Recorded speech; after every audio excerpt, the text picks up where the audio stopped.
Bonjour à toutes et à tous, j'espère que vous m'entendez bien. Le webinaire va commencer d'ici quelques instants, mais juste pour vous donner quelques petits éléments. Donc le webinaire va durer environ 30 minutes. Vous recevrez le support de présentation par email à l'issue du webinaire, hein. Donc nous vous transmettrons après pour que vous puissiez suivre et qu'on puisse interagir. Et surtout, n'hésitez pas à poser vos questions en cours de webinaire. Si jamais les questions sont courtes, j'y répondrai en direct. Et si je vois qu'il faut développer un peu plus, on prendra un temps de questions-réponses à la fin de la présentation. Je vous propose de démarrer le webinaire du jour. Donc, comme vous le savez, puisque vous vous êtes inscrit, le sujet du webinaire, c'est le Net Promoter Score. Donc, tout savoir sur l'indicateur roi de l'expérience client. On va essayer de vous donner un peu de contenu lié à cet indicateur qui est aujourd'hui beaucoup utilisé et que vous connaissez déjà sûrement, hein, puisque vous êtes là aujourd'hui. Tout d'abord, le sommaire, donc la définition du Net Promoter Score. À quoi sert-il? Comment on le construit? Comment il se calcule? Et surtout, je pense, ce qui va vous intéresser le plus, c'est comment il s'interprète et comment on peut augmenter le Net Promoter Score. Et puis, on aura une vue très rapide sur d'autres types d'indicateurs. Si jamais certains d'entre eux vous intéressent, on pourra passer quelques minutes dessus évidemment.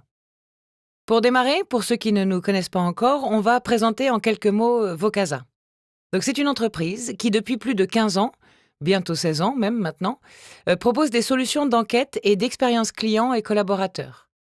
On a plus de 300 clients et on est présent en France avec des bureaux sur Paris, Avignon et Grenoble. Pour nos solutions, on a des solutions logicielles dédiées au domaine de l'expérience client, pour principalement faire des enquêtes, au sens large, mesurer la satisfaction, au sens un peu plus particulier, piloter l'amélioration continue, c'est-à-dire qu'est-ce qu'on va faire de ces indicateurs, et faciliter l'adhésion des équipes pour engager les collaborateurs en interne avec des solutions spécifiques sur le domaine. Alors, le Net Promoter Score. Je vais commencer par vous faire participer un petit peu. Vous diriez qu'il a été inventé en quelle année? Hein, je vais vous laisser répondre dans le chat directement. Mais vous diriez comme ça, là, sans forcément regarder sur Internet, en quelle année il a été inventé? Alors j'attends vos retours. Vous pouvez donc les écrire indirectement dans le chat. Ah bon, on a des presque bonnes réponses, hein. 2000, 2003, 2001, 2004. Oui, les années 2000, hein, oui, c'est plus large. À 1980, ah non, ça remonte un peu trop loin. Les enquêtes se faisaient encore par papier à l'époque. Alors 2005, 80, 90, oui, 2005, 2003, 2000. Ben, l'année, c'est 2003 en fait. Donc ça fait déjà quelques années aujourd'hui. Merci à tous. Le Net Promoter Score est toujours vu par beaucoup comme quelque chose d'innovant et c'est pour ça que je voulais vous poser la question. Hein, c'est déjà présent pourtant depuis plus d'une dizaine d'années dans les entreprises et pour certains, ça reste en effet un sujet d'actualité parce que, à date, il n'a été détrôné par aucun autre indicateur. Même si d'autres indicateurs, on le verra, sont très intéressants et très complémentaires. Et puis, on le verra aussi, il ne faut pas faire dire tout et n'importe quoi au Net Promoter Score, mais c'est ce qu'on va tâcher de vous montrer aujourd'hui. Le Net Promoter Score, c'est un indicateur, donc un KPI, qui va permettre de mesurer ce qu'on appelle le bouche à oreille d'une marque, d'un produit ou d'un service. Donc c'est vraiment un outil de pilotage qui va permettre de mesurer votre performance et qui va évaluer en quelque sorte la viralité d'une marque et son pouvoir de recommandation auprès des clients. On le voit beaucoup dans les publicités, hein, tant de personnes recommanderaient notre marque, etc. Donc très simplement, le NPS permet de mesurer la part des clients qui seraient prêts à vous recommander. Et c'est du coup un indicateur qui va plutôt s'attacher à mesurer la fidélisation. Et donc quelque part, le fait d'éviter ce qu'on appelle le churn dans les entreprises. Hein, plutôt que la satisfaction en tant que telle, même si on verra que ces deux notions sont assez proches. Concrètement, à quoi ça sert de faire du Net Promoter Score? Ben, on l'a vu, c'est un indicateur de recommandation client. Et il suffit de poser une question très simple. Si vous avez répondu à un questionnaire récemment sur Internet, par SMS ou autre, vous avez sûrement vu la question. Dans quelle mesure recommanderiez-vous notre service à vos amis ou collaborateurs, ou notre produit, ou le nom de votre entreprise ou marque directement? Le Net Promoter Score va servir à segmenter votre base en 3 groupes. Il y a les promoteurs, les personnes qui ont mis 9 et 10, et on verra que parfois en France, certaines entreprises rajoutent la note de 8 dans les promoteurs. mais la base de ce qui a été défini dans le calcul du Net Promoter Score, on retient comme promoteur les 9 et 10. Les neutres, donc les personnes qui vous auront mis la note de 7 et 8, et les détracteurs, toute personne qui vous a mis en dessous de 6. Donc ça, ce sont les 3 catégories, les 3 segmentations que va retenir le Net Promoter Score. Et à quoi ça sert ? Ça sert à 3 grands éléments. Bon, ça sert à beaucoup d'autres choses, mais ce sont les 3 principales fonctions. La première chose, anticiper le churn. Un client qui n'est pas prêt à vous recommander, finalement, ce qu'il est prêt à faire, c'est à partir chez vos concurrents ou à partir trouver une offre équivalente. Et du coup, segmenter votre base grâce à ce Net Promoter Score permet d'identifier rapidement les clients détracteurs et du coup d'agir sur eux, de transformer leur expérience négative en expérience positive ou en tout cas essayer de les rattraper. L'idée étant de ne pas attendre que le client soit parti. Il faut être capable de le rattraper avant qu'il parte en ayant cette information-là. L'autre point, c'est de se comparer. L'analyse du Net Promoter Score, ça permet à votre structure de se positionner très clairement sur le marché. On verra, il y a des indicateurs sectoriels qui vont permettre de pouvoir se comparer. Il est bien évident aussi que quand on est une concession automobile, par exemple, on ne va pas aller s'amuser à comparer son Net Promoter Score avec celui d'Apple. À l'inverse, le comparer peut-être avec celui de Tesla, pourquoi pas, ça peut être intéressant. Ça peut se comparer au niveau du marché. C'est une chose, c'est souvent des informations qui sont difficiles et chères à avoir, mais on verra qu'il y a quand même des informations à disposition sur le net. Donc se comparer à la concurrence du coup, mais aussi se comparer. Et c'est souvent pour ça que c'est utilisé, entre différentes entités d'un même groupe. Donc ça peut être des business units, ça peut être des agences, ça peut être des boutiques, ça peut être des directions départementales, régionales, etc. Ça peut être quand on est une chaîne de camping, les différents campings, ou quand on est une chaîne hôtelière, les différents hôtels, quand on est dans le retail, les différentes boutiques, etc. Avec du coup des Net Promoter Score par boutique, par département, par région, par grande région, par nation, par continent éventuellement si on est sur un projet mondial. Et là, c'est très intéressant parce que chaque client va noter la même chose, le même service qu'il est censé avoir eu dans les différentes entités. Et on verra qu'il peut y avoir quelques différences dans certains domaines, notamment dans le domaine touristique, mais en général, c'est ce qui est retenu.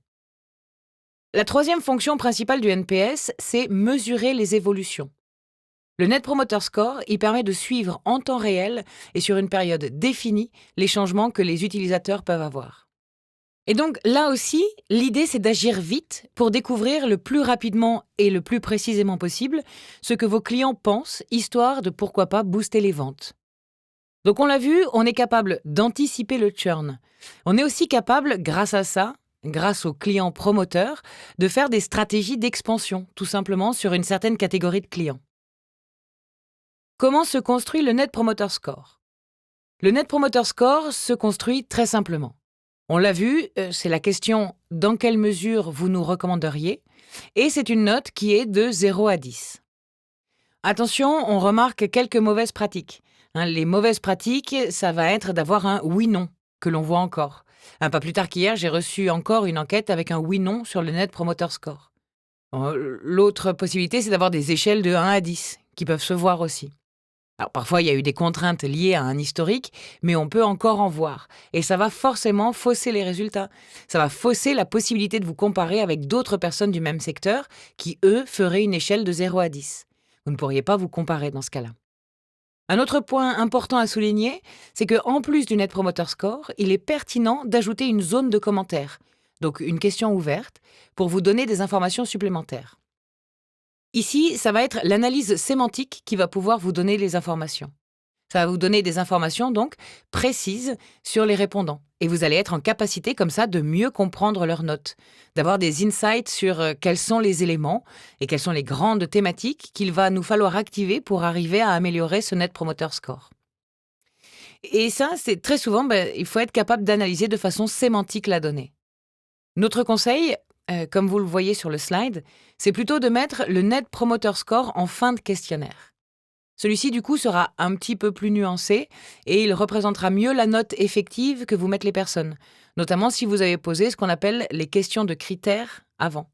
Ils auront pu exprimer des éléments plutôt là de satisfaction sur des critères spécifiques. Et la recommandation, mais il faut bien voir que c'est un indicateur global et général, et donc il n'est pas particulièrement dédié à un seul critère. Comment on calcule le Net Promoter Score? On va le redire, je pense que beaucoup d'entre vous le savent déjà. C'est, comme son nom l'indique, un score, et donc ce n'est pas un pourcentage. Un Net Promoter Score affiché en pourcentage serait une erreur. Ça se lit entre moins 100 et plus 100. Ce n'est pas non plus une moyenne. C'est un calcul qui prend en compte spécifiquement et uniquement deux segments, les détracteurs et les promoteurs, que l'on va soustraire l'un par rapport à l'autre. Parce qu'on estime dans ce calcul-là que ce sont ces deux segments-là qui ont une influence sur la recommandation de votre marque, produit ou service, et que donc les gens neutres n'impactent pas là-dedans, puisque comme leur nom l'indique, ils sont neutres. On va choisir de faire cette soustraction entre les promoteurs et les détracteurs. Donc le calcul, on vous l'a remis ici sur une petite échelle graphique. Le pourcentage des promoteurs auquel on soustrait le pourcentage des détracteurs, et cette note va varier entre moins 100 et plus 100. Un exemple donné à côté, on peut avoir 45% de promoteurs et 26% de détracteurs pour 35% de neutres. Donc là, on est sur du pourcentage. Le Net Promoter Score sera de 25, parce que le calcul, c'est 45 moins 20. Petite vigilance, ce calcul-là, pour un Net Promoter Score égal, peut se baser sur un ratio très différent. Avoir plus ou moins de détracteurs et de promoteurs, mais pour autant avoir à la fin un Net Promoter Score de 25. Ça peut se baser sur beaucoup plus de promoteurs ou beaucoup plus de détracteurs selon les cas. Comment interpréter le Net Promoter Score? Il y a plusieurs façons de le faire. Le bon Net Promoter Score, ça va dépendre du secteur dans lequel vous évoluez. Je vais donner quelques exemples après. C'est très difficile de comparer, comme je disais tout à l'heure, un vendeur automobile avec une marque de téléphonie. Très difficile de se comparer si on est une chaîne de camping avec une chaîne hôtelière 5 étoiles. Donc il ne faut pas tout mélanger et il ne faut pas chercher à se dire « moi, je veux imiter le Net Promoter Score de Nespresso ou d'Amazon », si on est dans des secteurs qui n'ont absolument rien à voir. Le Net Promoter Score idéal, donc là, il faut toujours définir son Net Promoter Score cible qui va dépendre justement du secteur dans lequel vous évoluez. Toujours avec une approche qu'on appelle SMART, c'est-à-dire des objectifs qui sont mesurables et quantifiables. Plus votre Net Promoter Score sera élevé, plus votre notoriété sera forte. Et donc il est important de tenir compte de son NPS actuel, du NPS moyen du secteur, mais surtout de l'évolution de son propre Net Promoter Score. Faire une photo à un instant T de son Net Promoter Score avant de démarrer un projet d'expérience client, ça peut être très important parce que du coup, vous allez peut-être vous dire « voilà, ma première photo me dit que mon Net Promoter Score est à 20. Moi, je tablais sur le fait d'arriver à 30. Je vois que je suis à 10 points d'écart par rapport à ce que je voulais faire. Et 10 points d'écart à essayer de grappiller sur une année, ça peut être beaucoup. Après, ça dépend des secteurs, ça dépend des changements qui ont lieu dans votre entreprise en ce moment, évidemment. Mais ça peut être beaucoup d'aller chercher 10 points sur seulement 12 mois. Attention à l'interprétation aussi. Comme je disais précédemment, le Net Promoter Score se calcule ainsi. Pourcentage des promoteurs moins pourcentage des détracteurs. C'est pourquoi il est possible d'avoir un même Net Promoter Score avec 60% de promoteurs ou avec 33% de promoteurs. Et c'est pas du tout la même chose. Donc on aura la même recommandation, le même score de recommandation. Néanmoins, dans une première approche, on a beaucoup de clients mécontents et beaucoup de clients contents. Il faut peut-être revoir une partie de la stratégie. Alors que dans l'autre approche, 33% de promoteurs et 13% de détracteurs, on est toujours sur un Net Promoter Score de 20, mais l'approche et les stratégies sont quand même très différentes dans les deux cas. Je vais maintenant vous montrer quelques exemples. Tous ces exemples et tous ces chiffres proviennent des États-Unis. Je le précise directement en préambule, il y a de grandes disparités de notes entre les Net Promoter Score des différents pays. Les anglo-saxons ne notent pas pareil que les latins, qui ne notent pas pareil que les allemands, par exemple, ou que dans d'autres cultures. L'aspect culturel est très important dans le Net Promoter Score et dans tous les indicateurs de satisfaction, fidélisation au sens large. Mais c'est très très présent pour le coup sur le Net Promoter Score. Donc ces chiffres-là proviennent des États-Unis. C'est juste pour montrer des exemples. On est sur un benchmark qui établit différents secteurs et on voit qu'il y a des écarts très importants. Dans l'éducation et la formation, on est sur un Net Promoter Score moyen sectoriel de 71. C'est très très haut. Dans tout ce qui est la logistique et le transport, on est à 29. Donc il y a un écart qui est très conséquent.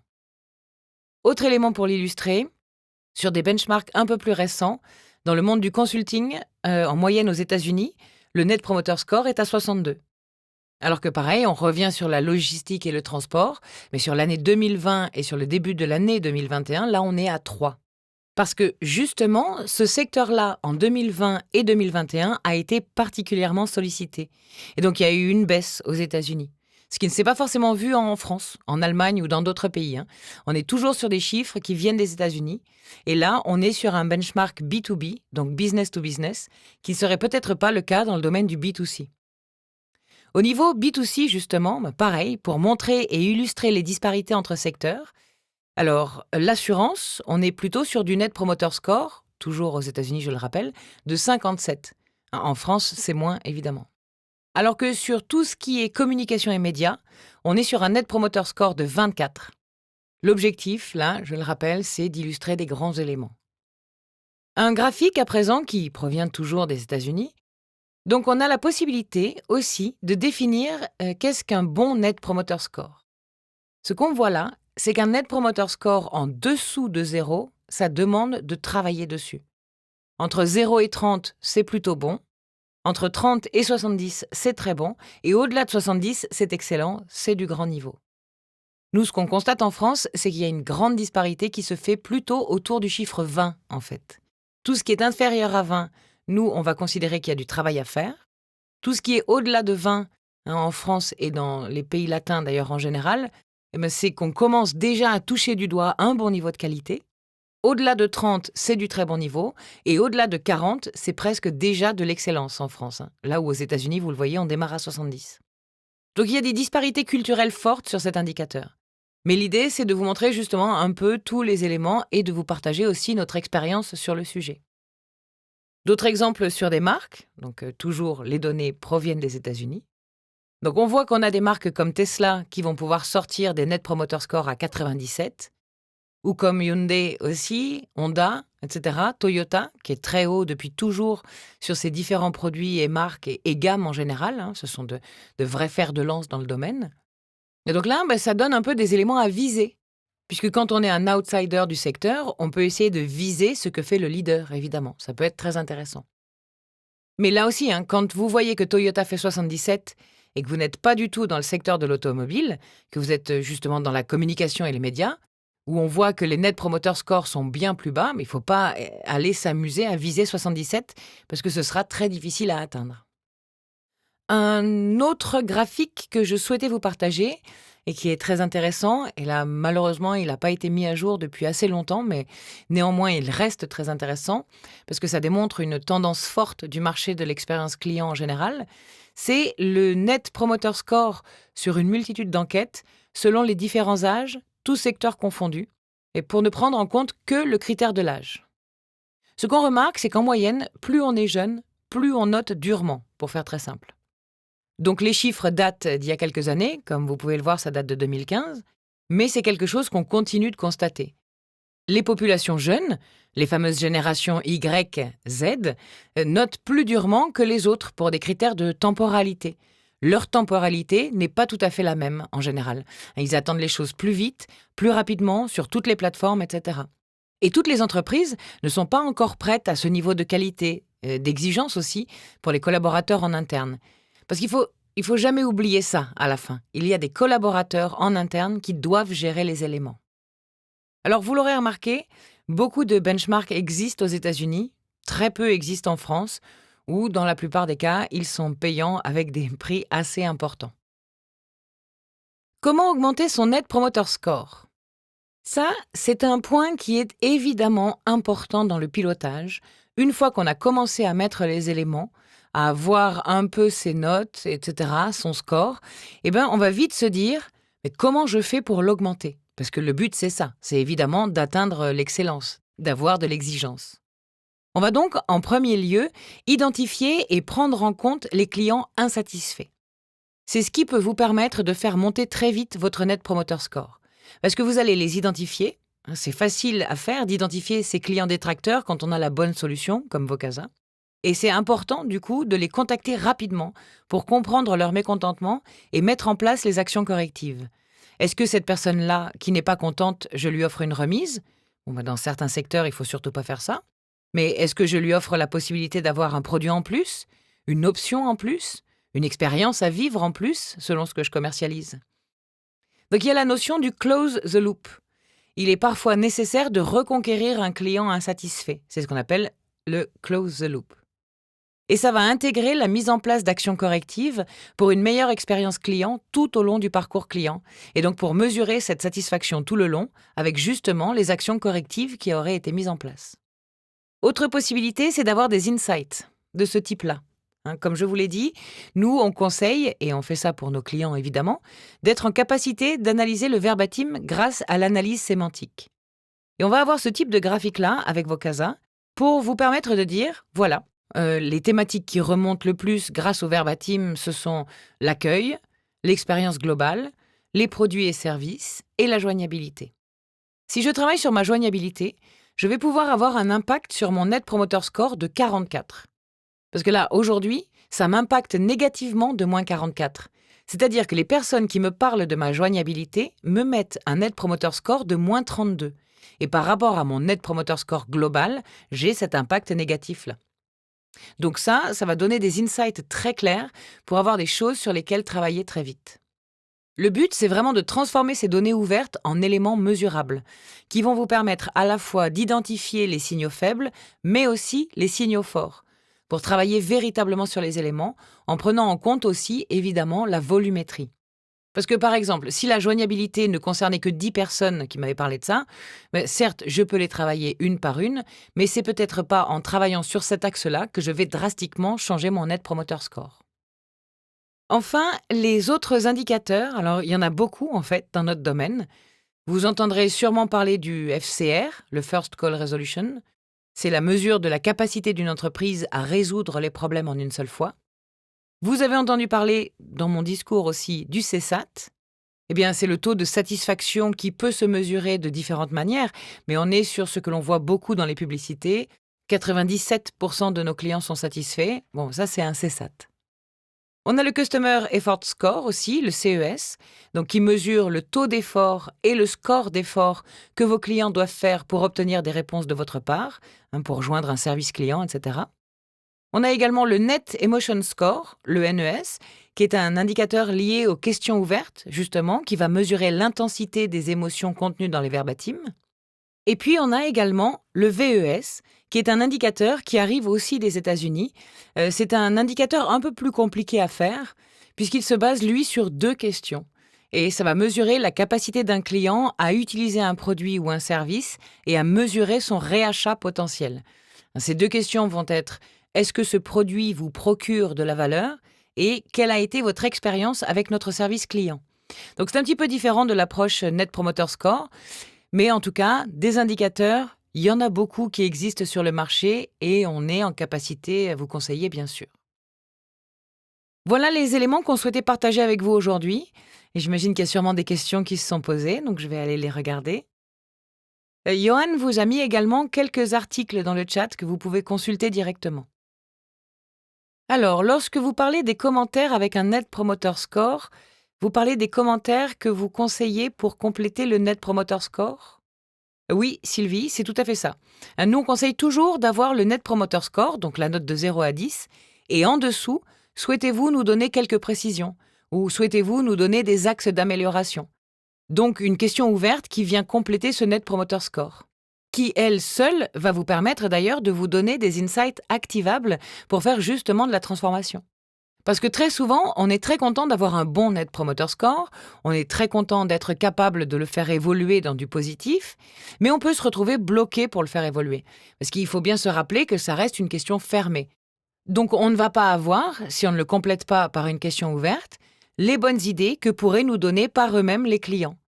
On va baser nos actions sur des éléments, forcément en se regardant un petit peu le nombril. Et ce n'est pas ce qu'il y a de mieux à faire, généralement, quand on veut faire changer les choses dans une entreprise. Donc oui, on parlait bien de cet aspect-là. Alors, Pinceau nous demande « Comment est-ce que je peux améliorer mon taux de retour ?» Alors, le taux de retour, ça dépend d'énormément de critères. C'est un petit peu différent de notre sujet, mais pour travailler sur le taux de retour, il y a pas mal de choses à faire. Déjà, de savoir et comprendre si vous utilisez le bon mode de collecte, pour la bonne cible de client et pour le bon moment du client. Parce que certaines fois, l'email et le SMS vont être le meilleur mode de collecte. Et puis pour d'autres sujets, ce ne sera pas forcément le cas. Donc ça dépend énormément de votre mode de collecte en fait. Après, quand on est sur de l'email, pour travailler sur le taux de retour, il faut regarder le projet, évidemment. Si par exemple on s'aperçoit que votre enquête fait 90 questions, on vous dira qu'en 2021, quand on a 60% des gens qui répondent depuis leur smartphone, c'est pas une bonne idée. Et donc on essaiera de travailler à réduire le nombre de questions sans limiter le nombre d'informations que vous pourriez avoir. Parfois, c'est simplement que le questionnaire n'est pas forcément bien construit. Après, on a d'autres éléments qui vont permettre d'obtenir un meilleur taux de réponse, comme le fait de mettre une question directement à l'intérieur d'un email, pourquoi pas. Ça engage le client à répondre. Donc il y a plein d'éléments sur lesquels on peut travailler pour améliorer le taux de retour. Brice nous indique: peut-on constater un écart de résultats entre les données recueillies par téléphone et celles recueillies par mail? Ah bah oui, et depuis toujours. Les gens sont moins durs par téléphone que par mail. Je redonne toujours cette image-là, mais imaginez-vous répondre derrière votre ordinateur, protégé par votre écran à une enquête. Vous allez répondre ce que vous ressentez directement. Mais quand vous avez quelqu'un au téléphone, sa voix, sa prestance, les choses qu'elle peut vous imposer rien qu'avec sa voix, va faire que vous allez être plus nuancé que si vous aviez répondu directement sur Internet. Et pour prendre le pendant final aussi, quand on est sur des enquêtes qu'on appelle face à face, vous avez quelqu'un physiquement qui est en face de vous quand vous répondez. Si vous voulez dire que telle marque, vous la détestez, par la simple présence de cette personne en face de vous, vous allez forcément donner quelque chose de plus nuancé. Et là où vous auriez peut-être mis la note de 1, vous allez mettre la note de 4, parce que vous avez quelqu'un en face de vous. Donc très clairement, Brice, oui, il y a des écarts entre les modes de recueil pour cette raison-là, et ce n'est pas valable que pour le Net Promoter Score, c'est valable pour tout type de questions qui engagent sur la satisfaction, la recommandation ou la fidélisation. Alors Isabelle, quel rythme pour un Net Promoter Score? Annuel? Alors nous, ce n'est pas notre conseil. Notre conseil, c'est de faire le Net Promoter Score, là où il est le meilleur, c'est quand il est lié à de l'événement. Vous êtes dans un secteur, par exemple, où vous avez des clients qui passent des commandes, qui sont livrés de quelque chose, il faut faire l'enquête au moment de la livraison. Ou si vous êtes sur une enquête qui va prendre le Net Promoter Score lié à la passation de commande, faites-le après la commande. L'enquête annuelle vous donne une donnée annuelle et donc ne vous permet pas de vous corriger en temps réel.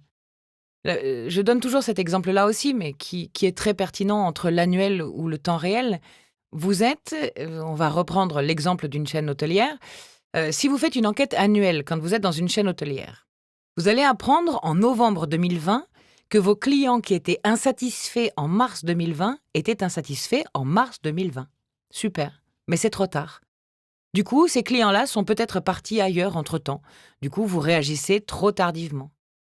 Par contre, de faire un premier niveau de baromètre, ce qu'on appelle la photo à un instant T, pour savoir où on en est, si vous démarrez à 5, à 10 ou à 20, ça c'est super important. Faire une première enquête Net Promoter Score, c'est très bien. Par contre, après, dans l'idée même du Net Promoter Score, il est fait pour être sur de l'enquête en continu, ou ce qu'on appelle au fil de l'eau. Tina nous demande quel est le best practice pour l'envoi d'enquêtes par email, donc contenant le Net Promoter Score. Il y a beaucoup de best practice en fait. Ici, en l'occurrence, ce qu'on disait, ça peut être de mettre une question directement dans l'email. Et donc, notre conseil aussi, c'est plutôt de mettre le Net Promoter Score à la fin de l'enquête pour faire que la réponse soit la plus pertinente possible. Ça va être le fait de limiter le nombre de questions. Évidemment, les questionnaires de 70 questions, aujourd'hui, c'est pas ce qui améliore le taux de retour par email. Quand on doit poser beaucoup de questions, alors oui, ça coûte plus cher, mais il vaut mieux, très souvent, faire des enquêtes par téléphone. Isabelle nous demande, le fait que ce soit une collecte à chaud ou à froid a aussi un impact? Énormément, bien sûr. Imaginez-vous, alors je reprends mon exemple de mon hôtel tout à l'heure. Vous avez été dans un hôtel ou dans une résidence hôtelière, on va imaginer les vacances du 1er au 15 août, vous venez de vivre votre expérience et vous recevez l'enquête le 16 août. Vous allez donner directement votre vécu, votre ressenti qui date d'il y a à peine 24 heures. Vous recevez cette même enquête pour cette même expérience le 22 novembre. Vous êtes peut-être retourné dans 3-4 hôtels entre-temps. C'est loin, c'est diffus dans votre souvenir et la note va forcément être moins pertinente. Donc oui, clairement, sur la collecte, il y a un gros écart entre enquête à chaud et enquête à froid. Mais il y a aussi les analyses qu'on en fait. Dans le cadre de l'enquête à froid, on fait une photo à un instant T, et donc on ne pilote pas en continu. On prend des mesures de façon ponctuelle, alors que quand on fait de l'enquête à chaud, eh bien on mesure des évolutions en temps réel. On est capable de réagir sur de l'insatisfaction, du churn en temps réel. Et ça n'a rien à voir en termes d'implication, évidemment. Les projets à chaud ont beaucoup plus de valeur ajoutée pour votre entreprise. Ok, alors, combien de questions on recommande? Ça dépend des secteurs. Ça dépend fortement de qui sont vos clients aussi. On voit qu'il y a certains secteurs, par exemple dans les cabinets comptables, où vous pouvez poser beaucoup plus de questions que si vous livrez des produits qui valent en moyenne 20 euros. Une concession automobile qui vient de vendre un produit en moyenne entre 20 et 30 000 euros va pouvoir se permettre de poser plus de questions que celui qui envoie des chaussures chez vous en moyenne pour 50 euros. Sinon, vous allez lasser votre cible. Donc en général, on va constater qu'en moyenne, une bonne enquête aujourd'hui doit contenir entre 10 et 25 questions. On remarque aussi que selon le positionnement des questions, la façon de créer les questionnaires, on peut mettre plus si on souhaite. Mais au-delà, ça va déjà impacter négativement votre taux de retour. Il faut un outil solide pour industrialiser l'approche. Donc oui, Isabelle, c'est ce qu'on propose chez Vocasa. Évidemment, le but, c'est d'industrialiser tout ça.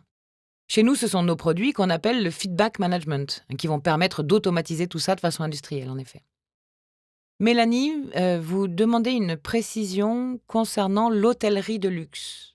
Alors oui, vous pouvez poser plus de questions que quand on est sur de l'hôtellerie plus classique, parce que ce sont des gens qui ont engagé plus d'argent. Néanmoins, on reste sur un secteur où il ne faut pas faire des questionnaires de 40 questions. Très très clairement, il faut idéalement entre 15 à 25 questions. Ce serait très bien sur ce secteur-là. Voilà, donc écoutez, j'espère avoir répondu à toutes les questions. Vous pouvez également mettre, vous aussi, une note pour cette présentation. Je crois que c'est juste au-dessus. C'est une question étoile, donc ce n'est pas un Net Promoter Score. Et si vous souhaitez mettre un petit commentaire en plus, des éléments que l'on pourrait améliorer dans cette présentation ou des éléments que nous pourrions ajouter, n'hésitez pas à nous en faire part et à nous en faire la remarque. J'espère que le webinaire aura été utile et qu'on aura le plaisir de vous retrouver sur notre chaîne Webikeo prochainement. En attendant, vous pouvez voir qu'on a plus d'une 50aine de webinaires disponibles dans notre chaîne, que vous pouvez consulter et regarder sur différents sujets comme les indicateurs, sur l'analyse sémantique et plein d'autres sujets qui ont trait au monde de l'expérience client et collaborateur. Je vous rappelle enfin que vous recevrez chacun le support de présentation par email dans l'après-midi. On vous dit à très bientôt sur notre chaîne ou par contact directement au téléphone. À bientôt. Merci, au revoir.